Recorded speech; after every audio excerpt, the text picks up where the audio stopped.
Tu es médecin ou tu es en 7e année de médecine et tu as pour projet de venir en France, tu te poses énormément de questions sur comment faire pour s'intégrer dans le système de santé français. Alors, moi, je suis là pour répondre à tes questions. Donc, si ce style de contenu t'intéresse, like, commente, partage et abonne-toi. Donc, aujourd'hui, je vais essayer de vous réexpliquer le système de stagiaire associé FFI parce que bien que j'ai déjà fait des vidéos sur le sujet, j'ai toujours des questions sur cela qui reviennent. Et puis, bon, je vais essayer de vous en parler.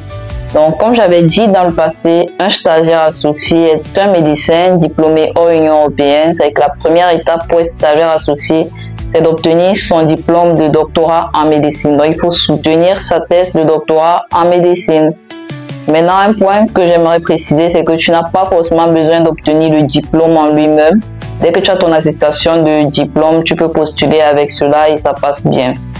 Donc, c'est un médecin qui est diplômé hors Union européenne qui décide de venir en France afin de pouvoir renforcer ses connaissances dans le domaine médical dans un milieu avec des technologies beaucoup plus avancées et de retourner dans son pays d'origine ou encore il vient en France afin de pouvoir s'intégrer au système de santé français et devenir médecin français.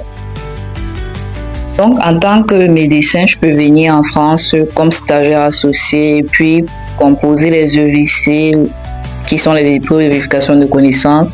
Et lorsque tu les réussis, tu fais tes 2 ans de parcours de consolidation, tu passes devant une commission et tu as enfin ton numéro d'ordre. Donc voilà une première procédure pour pouvoir venir en France, qui est la procédure que moi je suis en train de suivre.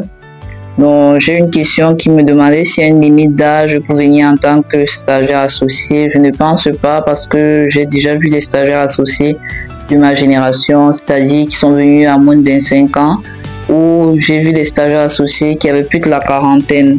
Donc je ne pense pas qu'il y ait réellement une limite d'âge pour ce.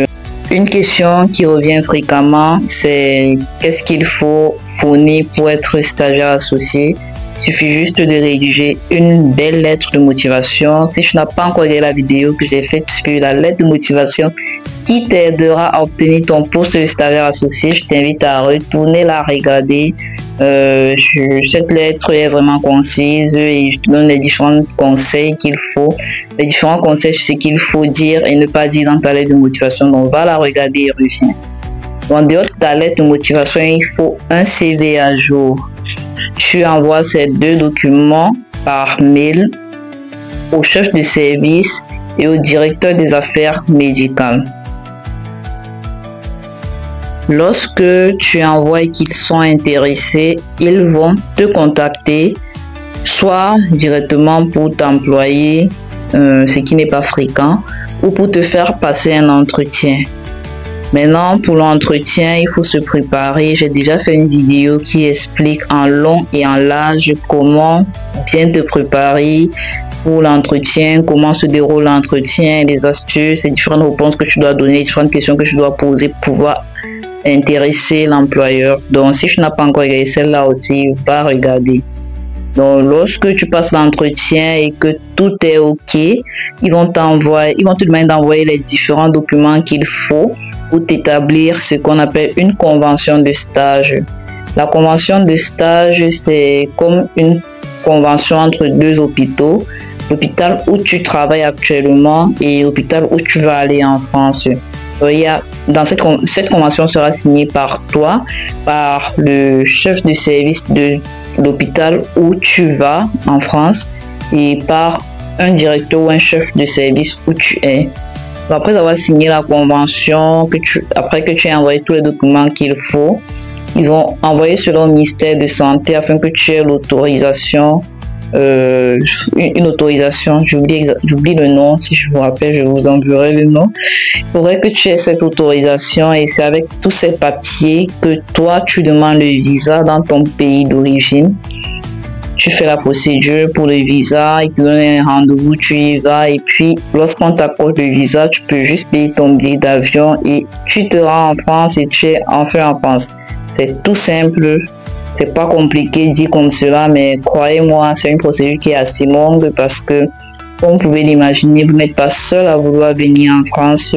Chaque année, tous les pays forment énormément de médecins et puis, au vu des conditions difficiles dans nos pays, on est tous tentés d'aller ailleurs afin d'avoir de meilleures conditions. Du coup, il faudrait vraiment rédiger une belle lettre, un CV qui est plutôt, il faudrait un CV plutôt vendeur afin d'être recruté. Il faudrait vraiment postuler ne pas se décourager. Pour certains, ça prend juste des semaines, pour d'autres, ça prend des mois. Tout est question de chance. Et surtout, priez, mettez Dieu au milieu de tout ce que vous faites. Si vraiment vous êtes fait pour venir en France, si c'était ça votre voie, vous viendrez, mais il faudrait être persévérant. Et puis, c'est ça. Donc, si ce genre de contenu t'intéresse, like, commente, abonne-toi, partage d'autres collègues et puis à bientôt pour une nouvelle vidéo. N'hésite pas à me partager les différents sujets que tu aimerais que j'aborde dans mon contenu. Merci vraiment à tous ceux qui like et qui commentent.